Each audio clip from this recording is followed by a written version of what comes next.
जानवी और माया दोनों बहुत ही अच्छी सहेली थी। दोनों कॉलेज टाइम से साथ में थी, लेकिन दोनों की दोस्ती सगी बहनों से भी ज्यादा गहरी थी। वहीं दोनों का ससुराल भी एक ही शहर में था, जिससे माया का जानवी के घर आना जाना लगा रहता था।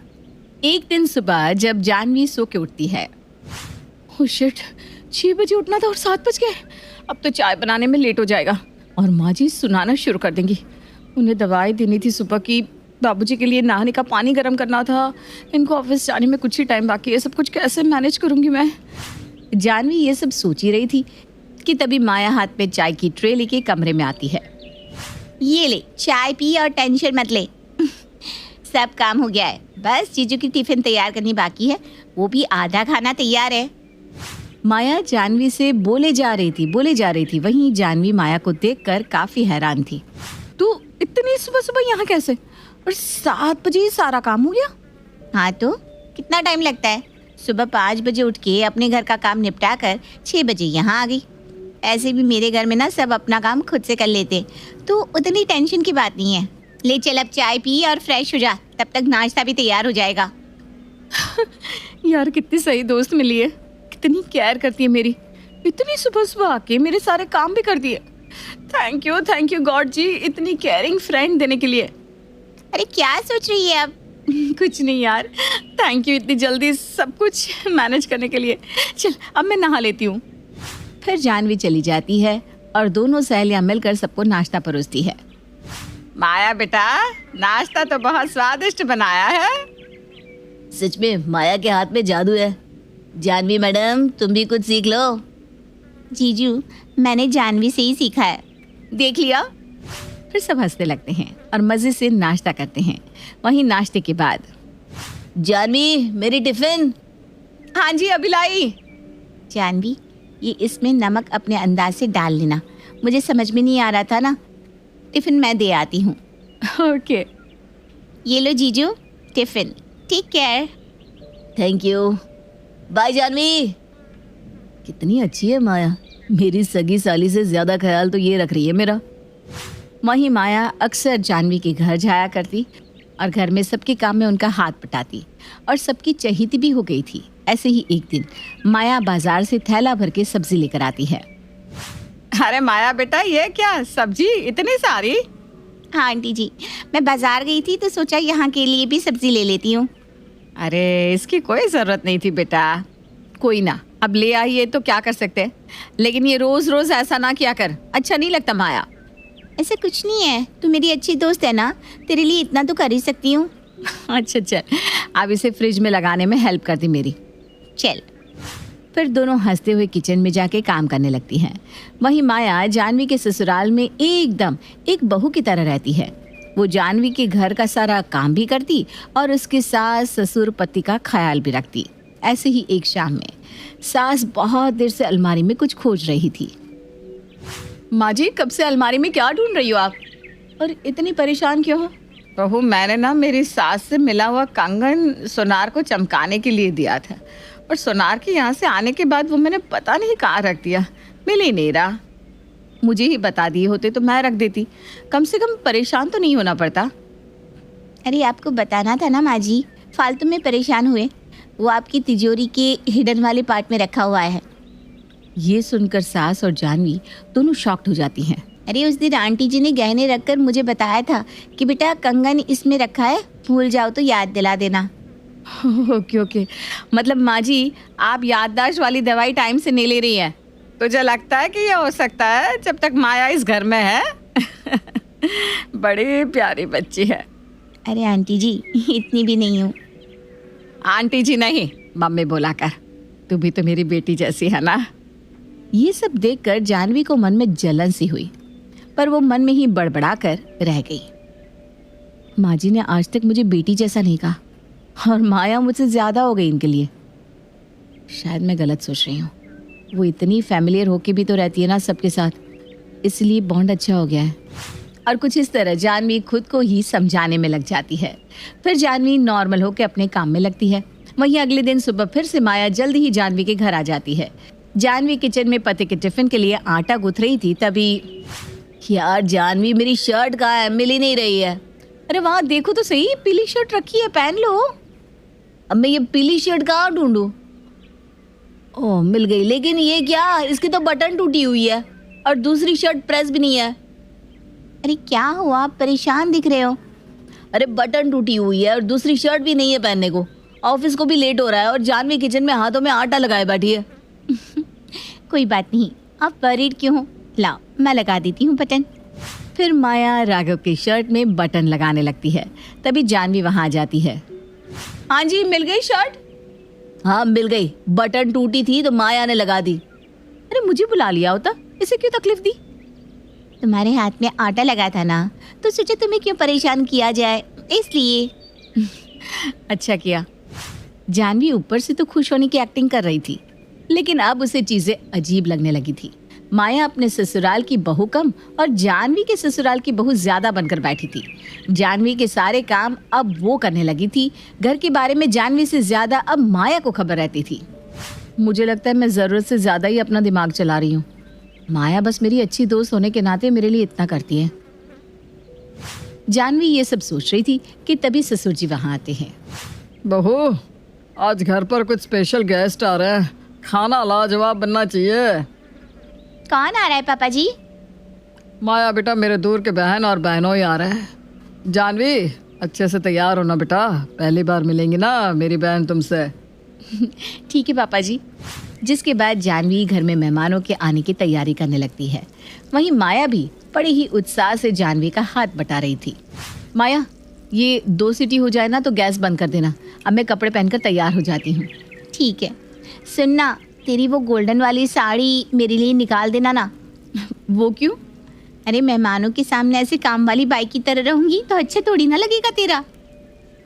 हाँ सही है, लेकिन गोल्डन वाली साड़ी तो मैं पहनने जा रही हूँ, क्योंकि वही सबसे सुंदर साड़ी है मेरे पास। चल कोई ना, मैं दूसरी पहन लूँगी, वो तू पहन ले। फिर जानवी तैयार होने चली जाती है और किचन से फ्री होके माया भी बन ठन कर रेडी हो जाती है। वहीं कुछ ही समय में मेहमान भी घर आ जाते हैं, जहां जानवी और माया दोनों बुआ जी के पैर छूती हैं और बुआ जी कंफ्यूज हो जाती है कि बहू कौन है, इसलिए वो दोनों को आशीर्वाद दे देती है। आइए दीदी, जीजा अंदर आइए, अंदर आइए। बुआ जी बैठिए ना, मैं चाय नाश्ता लेकर आती हूँ आपके लिए। ठीक है बेटा, मुझे तो लगा ही था कि यही बहू होगी। वो शायद बहू की बहन या सहेली होगी। जिसके बाद जानवी और माया किचन में जाके चाय नाश्ता लेकर आते हैं। इससे पहले कि जानवी कुछ बोले, बुआ जी लीजिए, नाश्ता कीजिए। आप दोनों को आने में कोई तकलीफ तो नहीं हुई ना? नहीं बेटा, हम आराम से आ गए। जिसके बाद बुआ फूफा चाय नाश्ता करते हैं और कुछ देर बाद दोनों टेबल पर खाना लगा देती हैं। माया बढ़ चढ़कर मेहमानों के सामने आती, जिससे उन्हें लगता कि घर की बहू जानवी नहीं बल्कि माया है, और जाते समय वो माया को विदाई और मुख विदाई का शगुन भी देकर जाते हैं। ये देखकर जानवी को बहुत गुस्सा आता है। बेटा बहुत अच्छा लगा तुमसे मिलकर, अब मैं चलती हूँ। फिर बुआ फूफा चले जाते हैं। कोई ना बहू, गलती से बुआ ने माया को बहू समझ लिया, अब क्या कर सकते हैं। वैसे भी कौन सा वो रोज आने वाली है।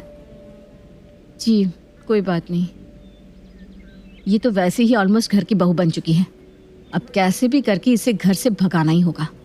जिसके बाद जानवी अगले दिन सुबह ही माया के घर से उसके कपड़े और बैग ले आती है। जानवी, तू ही मेरा सामान यहाँ क्यों ले आई? देख, तू तो हमेशा यहीं रहती है, तो सोचा तेरा सामान ही मंगवा देती हूँ। माया को जानवी की बात थोड़ी अटपटी लगती है, लेकिन वो कुछ नहीं कहती। वहीं अगले दिन फिर जानवी माया के घर से उसके अलमारी और फ्रिज मंगा लेती है। जानवी, तूने मेरे घर से फ्रिज और अलमारी क्यों मंगाई? अब तो इस घर की बहू बन गई है ना, इसलिए तेरा सामान यहाँ मंगा रही हूँ। धत पागल, ऐसा मजाक कौन करता है? माया को सच में लगता है कि जानवी मजाक कर रही है, लेकिन कहीं ना कहीं अब उसे डर लगने लगा था। अगले दिन जानवी माया के घर से उसका बेड, टीवी और बाकी का सामान भी मंगवा लेती है। जानवी, ये सब क्या है? तू क्या करना चाहती है? जैसे तुझे तो कुछ समझ में ही नहीं आ रहा ना। हाँ, तू सारा दिन यहीं रहती है, अब तो तू इस घर की बहू बन गई है ना, इसलिए मैं तेरा सारा सामान मंगा रही हूँ। अब तो आराम से यहाँ रह, मैं अपना सामान ले जाती हूँ तेरे घर। ये सुनकर माया घबरा जाती है कि कहीं जानवी उसके ससुराल वालों को और पति को पटा ना ले। सॉरी जानवी, मैं समझ गई हूँ। मैं यहीं रह जाती हूँ अपने घर। जिसके बाद माया अपना सामान लेकर ना तो 11 हो जाती है। अंजलि बचपन से ही पढ़ाई में बहुत अच्छी थी। उसका चुलबुला अंदाज सभी को पसंद था। लेकिन जब से उसके भाई जतिन की शादी सरला से हुई है, तब से उसने पढ़ाई छोड़ दी। अंजलि के भाई और माँ उषा ने उसे बहुत समझाया, लेकिन उसने सिर्फ अपनी भाभी की बात मानी। अंजलि, तुम्हारे भाई और माँ तो ऐसे ही मेरे पीछे पड़े रहते हैं। अच्छा किया जो तुमने पढ़ाई छोड़ दी। अरे घर का कुछ काम सीखोगी तो कल को तुम्हारे ही काम आएगा ना। ये लो, ये मेरी कुछ साड़ियाँ हैं, तुम पर अच्छी लगेगी। अरे वाह भाभी, कितनी अच्छी साड़ियाँ हैं। थैंक यू भाभी। अब तू एक काम कर, आज मेरी तबीयत ना कुछ ठीक नहीं लग रही, शाम का खाना तू बना लेना। ठीक है भाभी, मैं बहुत अच्छा खाना बनाऊंगी। अंजलि किचन में चली जाती है और खाना बनाने की तैयारी करने लगती है। तभी उषा किचन में आती है। अरे बेटी, तू अकेली किचन में क्या कर रही है? और तेरी कामचोर भाभी कहाँ है? माँ, भाभी की तबीयत ठीक नहीं है, वो सो रही हैं। बेटा, तू कब तक उस चालबाज औरत की बातों में फंसती रहेगी? वो तुझे बातों में लेकर अपने सारे काम करवा लेती है और तू उसकी कोई चाल नहीं समझती। तेरी पढ़ाई भी उसने इसीलिए छुड़वा दी ताकि तू घर का काम करे और वो महारानी आराम। माँ, भाभी को कुछ भी मत बोलो ना। पढ़ाई छोड़ने का फैसला मेरा था, इसमें भाभी का कोई हाथ नहीं है। अच्छा ठीक है, भाभी की चमची। ला दे, रोटियां मैं बना देती हूँ। इस तरह अंजलि अपनी भाभी की सारी बातें मानती है और घर में वो किसी की भी नहीं सुनती। एक दिन जतिन घर पर आता है और कहता है, माँ, हमारी अंजलि के लिए एक रिश्ता आया है। वो लोग आपसे मिलना चाहते हैं और अंजलि को देखना चाहते हैं। अंजलि की शादी की बात सुनकर सरला झट से बोली, अंजलि की शादी अभी से? अरे अभी उसकी उम्र ही क्या है। हाँ बेटा, बहू सही बोल रही है। अभी तो अंजलि छोटी है, 2-4 साल बाद करूंगी इसकी शादी। माँ, पहले तो मैं भी यही सोच रहा था, लेकिन लड़के की सरकारी नौकरी है और उसकी उम्र भी ज्यादा नहीं है। बिल्कुल राम सीता की जोड़ी लगेगी दोनों की।